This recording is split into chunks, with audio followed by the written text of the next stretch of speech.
The van that chose him. A town that never forgot. Rockford was the kind of town where nothing ever really changed. The streets, lined with their faded brick buildings and neon-lit diners, carried stories older than the people who lived there. But there was one story that never faded, never softened with time. The story of Melody Carter and Tasha Simmons, two 10-year-old cousins who had walked home from the county fair one warm July evening in 1991 and were never seen again.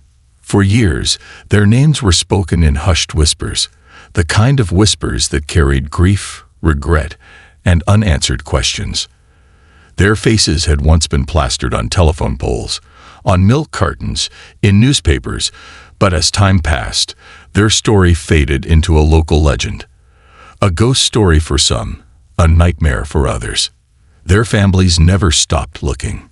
Some in town believed they had simply run away. Others thought something much darker had happened, something no one wanted to admit.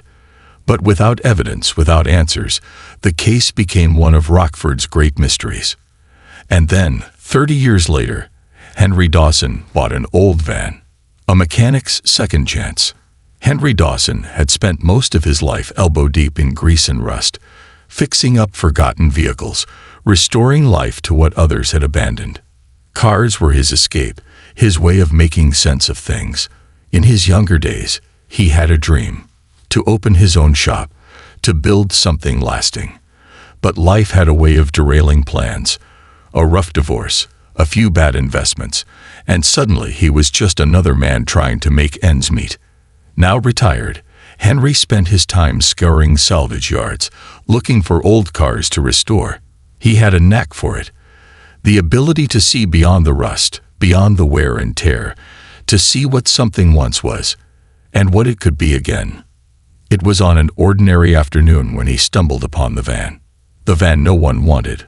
Floyd's salvage yard sat on the edge of town, a place where forgotten machines waited to be stripped, dismantled, and erased. It was a graveyard of worn-out engines and sun-bleached paint jobs, where old cars sat half-buried in weeds, waiting for someone to give them another chance, or put them out of their misery. Henry wandered through the rows of abandoned vehicles, dragging his fingers across their dust-covered surfaces, searching for something that felt right. That's how it always worked. The car had to call to him. And then he saw it. A 1985 Chevy van, its once bright blue paint faded into a ghostly gray, its tires half sunken into the dirt, as if it had been trying to disappear into the earth itself. Unlike the other vehicles, it hadn't been stripped for parts, hadn't been scavenged. It was just there, waiting. The moment Henry laid eyes on it, something stirred inside him. A strange familiarity, like a memory just out of reach.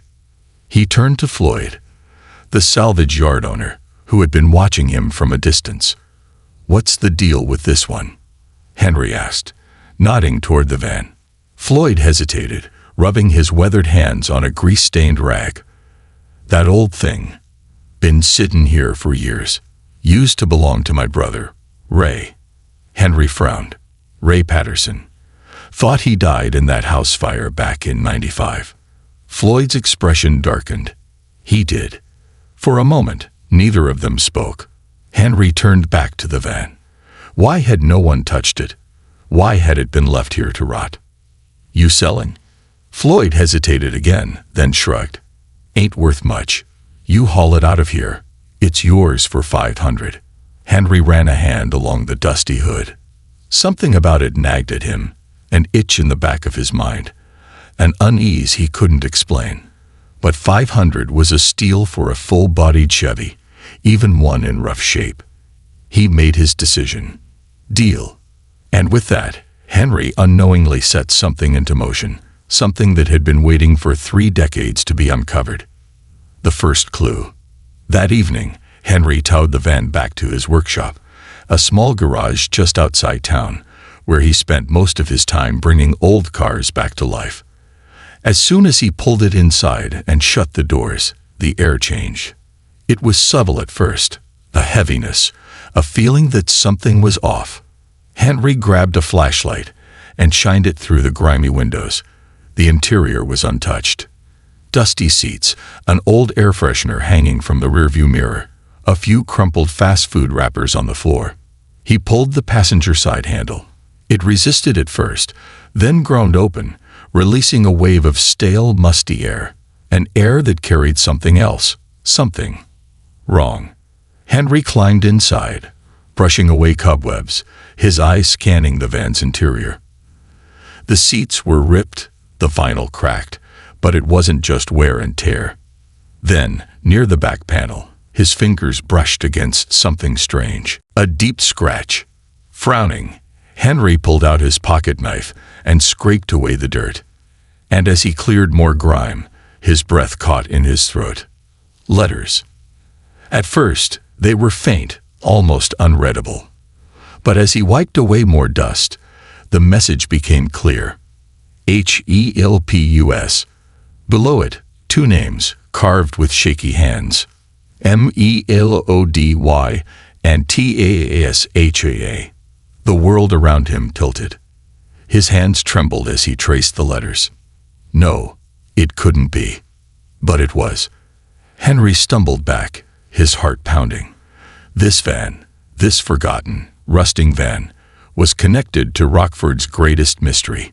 The missing girls had been here, a hidden truth waiting to be found. For the first time in years, Henry felt something bigger than himself pressing down on him. He grabbed his phone and snapped pictures of the scratched letters, his mind racing. Had anyone ever searched this van? Had the police ever connected it to the case? As he turned toward the driver's seat, something metallic caught his eye, something peeking from beneath the torn carpet. Henry crouched down, carefully prying it loose. When he held it up to the dim garage light, his stomach lurched. A rusted chain. Small. Too small. His breath came in ragged gasps. This wasn't just an abandoned van. This was a story that had never been told. A story that had waited 30 years to be uncovered. And Henry Dawson, the man who found beauty in the forgotten, had just found something that refused to stay buried. Something that was about to change everything. The secrets hidden in rust. A discovery that couldn't be ignored. Henry Dawson sat in the dim light of his cluttered garage, staring at the rusted chain in his trembling hands. His pulse hammered against his ribs. He had found things in old cars before. Forgotten tools, loose change, even an old love letter once tucked into the lining of a sun visor. But this was different. This wasn't just an old van. It was a secret that had been sitting in plain sight for 3 decades. Henry wiped his hands on his jeans, took a slow breath, and forced himself to think. He had to be sure. He had to know what else this van was hiding. A closer look. With renewed urgency, Henry grabbed a flashlight and climbed back into the van. Every inch had to be examined. He ran his hands along the worn-down vinyl seats, feeling for anything out of place. He inspected the ceiling, the side panels, even the floor. Then, something caught his eye. Near the back, just beneath a layer of torn carpet, there was a slight gap in the metal floor. Henry's breath hitched. He reached for his toolbox and pried at the edges, his fingers slick with sweat. With a groan of metal giving way, the panel popped loose. Inside, wrapped in brittle, yellowed plastic, was a faded purple backpack. The moment Henry saw it, a memory clicked into place. Melody Carter had been wearing a purple backpack the day she vanished. A piece of the past. Henry's hands shook as he unzipped the backpack. Inside, he found a small notebook, its pages stiff with age but still readable. A bracelet woven with plastic beads, spelling out 2 names, T and M, and at the very bottom, a child's drawing. It was simple. 2 stick figures holding hands, standing beneath a bright yellow sun. Henry swallowed hard. This wasn't just an old relic. It was a message from the past. A message that had been waiting for someone, anyone, to find it. Memories that didn't belong to him. Henry ran a hand down his face, his mind racing. Why had no one found this before? Had the police ever searched this van? If they had they ignored what was inside? He knew what he had to do. He grabbed his phone, snapped photos of everything, and without another thought, he picked up the backpack and the rusted chain. There was only one person who could make sense of this. The visit to the sheriff. Sheriff Dale Holloway had been a young deputy when Melody and Tasha disappeared. Now he was a man in his 60s, his face lined with the weight of unsolved cases and unspoken regrets. When Henry walked into the Rockford Sheriff's Department, Holloway looked up from his desk, his sharp eyes narrowing. "Dawson, what brings you here?" Henry hesitated, then placed the notebook, the bracelet, and the chain on the sheriff's desk. "I found these." Holloway's expression darkened. "Where?" "Inside an old van." The sheriff's gaze snapped to his. "Whose van?" Henry hesitated. "Floyd Patterson's brother, Ray." For the briefest moment, something flickered across Holloway's face. Something dark. The sheriff reached for the notebook, flipping through its yellowed pages. Then, suddenly, his hand stilled. Henry leaned in. "What is it?" Without a word, Holloway turned the notebook around. On the last page, scrawled in a child's shaky handwriting, were 4 words. "He won't let us go." Henry felt his blood run cold. The name that no one spoke. For a long time, the sheriff said nothing. Then, finally, he exhaled. "Ray Patterson." Henry swallowed. "You remember him?" Holloway nodded. "Yeah, I remember him." "What was he like?" The sheriff leaned back in his chair. "A drifter. A loner. Never caused trouble, but people always said something was off." Henry's stomach twisted. "You think he had something to do with this?" Holloway's jaw tightened. He tapped the notebook. "These are the first new clues we've had in 30 years. But if this van belonged to Ray, it means we've been looking in the wrong place the whole time." Henry felt the weight of it settle in his chest. For 3 decades, people had been looking for answers. And now, they had found them. But the scariest part, the answer had been right in front of them the whole time. A fire that erased the past. That night, Henry couldn't sleep. The van, the backpack, the notebook, it all swirled in his mind. Finally, he grabbed his laptop and began digging through old newspaper archives. If Ray Patterson had been involved in Melody and Tasha's disappearance, there had to be more.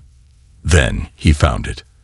An article from 1995, 4 years after Melody and Tasha vanished. The headline read, "How UC Fire Claims Life of Local Man, Ray Patterson Presumed Dead." Henry's pulse spiked. According to the report, Ray Patterson's house had burned to the ground. The fire had been ruled an accident, and because the damage was so severe, almost nothing had been recovered, including Ray's body. But then, Henry saw something that made his stomach twist. A witness statement. A neighbor had claimed to have seen someone running from the property just before the fire started. The police had never found any suspects. Henry sat back in his chair, his heart pounding. What if Ray hadn't died? What if someone had made sure he disappeared? And more importantly, who had been running from the house that night? Unfinished business. The next morning, Henry drove back to Floyd's salvage yard. He had one last question to ask. Floyd was sitting outside his trailer, drinking a beer, his eyes narrowing as Henry stepped out of his truck. "Tell me the truth, Floyd," Henry said. "Did you know what your brother was doing?" Floyd's face darkened. For a long time, he didn't answer. Then, finally, he muttered, "Ray was always a sick son of a..." He stopped himself, then took a swig of beer. "But I never knew about the girls. I swear." Henry studied him. Floyd wasn't telling the whole truth. But before Henry could press further, Floyd said something that made his blood freeze. "You know what's funny?" Floyd chuckled bitterly. "Right before he died, Ray told me something. Said that if he ever went missing, it wouldn't be by accident." Henry's breath caught. "What do you mean?" Floyd smirked, shaking his head. Said he wasn't scared of the cops. Wasn't scared of prison. His eyes locked onto Henry's. said the only thing that scared him was her. Henry's stomach dropped. Who? He whispered. Floyd took another sip of beer, his gaze distant. Melody's mama. The mother who never gave up. The name that changed everything.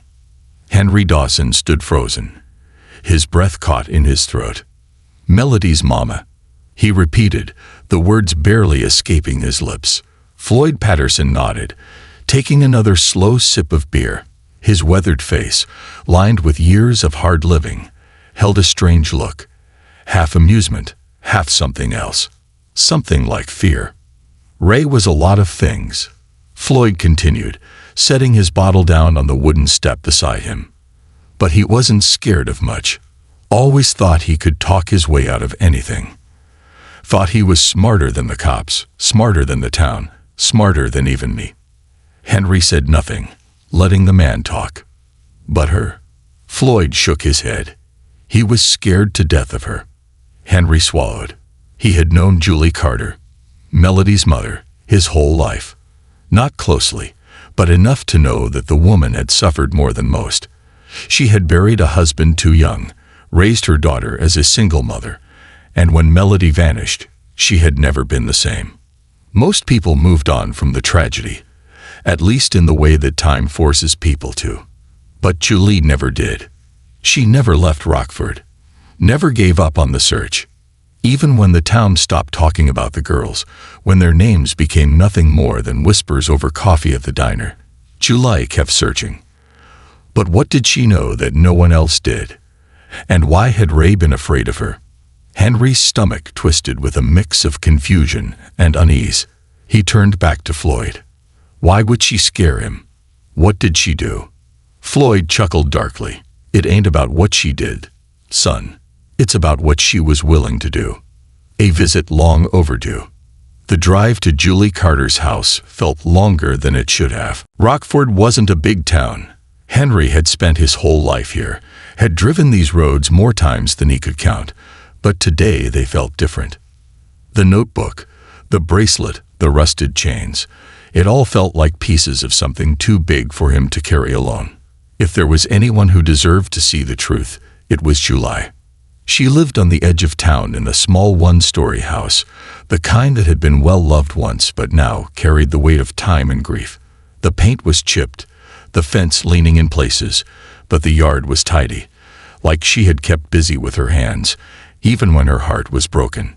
Henry pulled into the driveway, turning off the engine. For a long moment, he just sat there, staring at the front door. Then, finally, he got out. Before he could knock, the door swung open. Julie Carter stood in the doorway, her sharp blue eyes narrowing as they locked onto him. She had aged, but not in the way most people did. Grief had aged her differently. She didn't say anything at first, just took him in. Then, Henry Dawson, what in the world are you doing here? Henry swallowed hard. He hadn't planned this far. I found something, he finally said. Something I think you need to see. Julie didn't hesitate, didn't ask questions. She stepped back, holding the door open. Come in. The weight of the past. Julie's living room was small but meticulously kept. Photos lined the walls, old pictures of Melody. Some were school portraits, others snapshots of birthdays, days at the park, moments frozen in time before everything fell apart. Henry hesitated before setting the notebook, bracelet, and photos of the Van's carvings on her coffee table. Julie sat down across from him, her hand steady as she picked up the notebook. She flipped through the aged, crinkled pages, her expression unreadable. But when she reached the last entry, the one that read, "He won't let us go," her breath hitched. She closed her eyes for a long moment. When she opened them, there were no tears, only steel. Where did you find this? Her voice was quiet, controlled. Henry cleared his throat. Inside an old Chevy van, belonged to Ray Patterson. Julie's grip on the notebook tightened. I knew it, she whispered. Henry frowned. You knew. Julie looked up at him, her expression dark. I knew that son of a asterisk had something to do with it. I just couldn't prove it asterisk. Henry's heart pounded. You think, Ray? I don't think, Henry. I know. What no one else saw. Julie leaned back, running a hand through her graying hair. I spent 30 years asking questions, looking for answers. Everyone told me to move on. Said maybe the girls ran away. Maybe they got lost. Maybe some stranger came through town and took them. She exhaled sharply. But I knew better. Why, Ray? Henry asked. Julie's jaw tightened. Because a week before Melody disappeared, she came home from playing outside. She was quiet. I asked her what was wrong. She told me she saw a man in a blue van watching her. Henry's breath caught. She was scared, Julie continued. Said he parked near the school some days, sometimes near the fairgrounds. I thought she was just being a nervous kid. Thought maybe she misunderstood. I told her to be careful, but I didn't push it. And then, she didn't finish the sentence. She didn't have to. Henry's hands curled into fists. Did you tell the police? Julie let out a hollow laugh. Of course I did. They searched. They interviewed people, but they never looked at him. He was just a nobody to them. And then the fire happened, and he was gone, and the case went cold. Henry sat back, his mind spinning. I think he took them, Henry. I think he took them and hid them in that van. Henry swallowed the lump in his throat. And I think someone made sure he never had a chance to do it again. A town with its own justice. Henry didn't know what to say.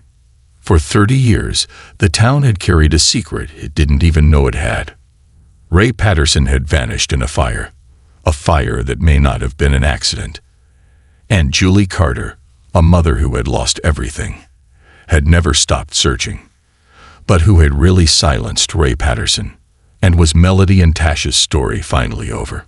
Or was there one more truth waiting to be uncovered? Henry wasn't sure he wanted to know. But he had already stepped too far into the past to turn back now. The truth that refused to stay buried. Secrets never stay buried forever. Henry Dawson had spent his life fixing broken things. Engines, transmissions, rusted frames, things left behind and forgotten. But this was something different. Some things were never meant to be found. And yet, here he was, holding the pieces of a story that had been buried for 30 years. Melody Carter and Tasha Simmons had disappeared without a trace. The town had whispered, had speculated, but no one had known the truth. Until now. The notebook, the bracelet, the old Chevy van, and the fire that had burned a man out of existence. Ray Patterson. Had he taken the girls?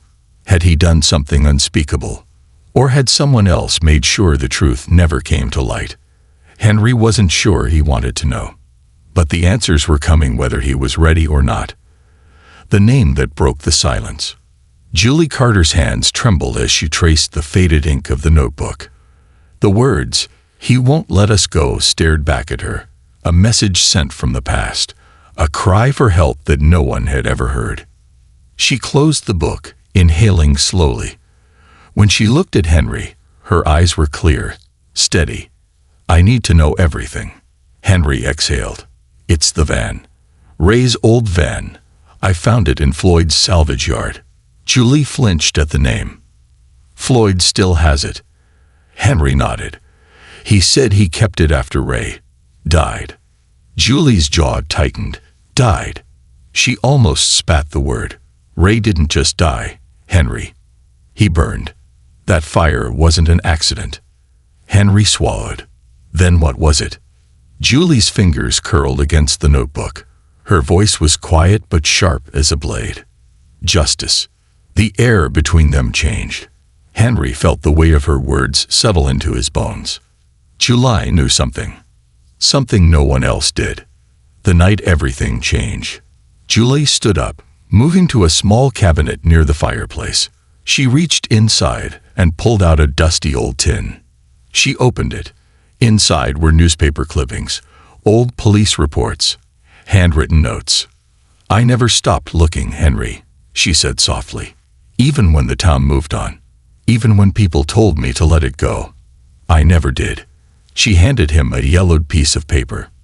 It was a witness statement. Henry's heart pounded as he read it. The night Ray Patterson's house burned down, someone had seen a figure running away from the fire. A woman with blonde hair. Henry's blood turned to ice. Julie Carter had blonde hair. He looked up at her, his hands suddenly unsteady. July. She didn't look away. I found the van first, Henry. 30 years ago. His breath caught. What did you find? Her voice was barely a whisper. Enough. A mother's love knows no bounds. Henry's pulse pounded in his ears. Julie Carter, a grieving mother, a woman who had lost everything, had found something in that van 30 years ago. Something that no mother should ever have to find. And whatever it was, she had made sure Ray Patterson never hurt another child again. The fire, the mysterious figure fleeing the scene, the case that had gone cold overnight. It all made sense now. Julie Carter hadn't just been looking for answers. She had already found them. And she had made sure no one else ever would. Until Henry Dawson, the man who saw beauty in the forgotten, dug up the past. Julie sighed, setting the tin back on the shelf. I always knew this day would come, she murmured. Secrets never stay buried forever. Henry swallowed the lump in his throat. What do you want to do? Julie gave him a tired, knowing smile. It's already done, Henry. She gestured toward the notebook, the bracelet, the photos of the van's hidden message. Now, the world will finally know what happened to my baby. For the first time in 30 years, the silence was broken. For the first time, the truth had a voice. Epilogue. A town that remembered. The news spread fast. Rockford had spent 3 decades whispering about the missing girls. But now, for the first time, they knew the truth. The van was taken into police custody. The carvings, the chains, the old belongings, all confirmed to be Melody and Tash's. Ray Patterson had been a ghost in the town's memory, a man who had slipped through the cracks of justice. But in the end, he hadn't escaped. Julie Carter had made sure of that. And though no one ever spoke of what really happened that night in 1995, though no one ever asked her if she had been the one to light the match, no one blamed her. The town stood by her. Because a mother's love is stronger than fear, stronger than silence, stronger than time itself. 30 years had passed, but finally, Melody and Tash's story had an ending. And for the first time in decades, Julie Carter slept peacefully. Because she had kept her promise. She had never stopped looking. And now, her baby girl had finally come home. This concludes the story. Thank you for watching until the end. I hope you found it enjoyable. If you did, please consider liking the video and sharing it with your friends. Don't forget to subscribe to our channel and activate the notification bell for more captivating stories. Have a great day.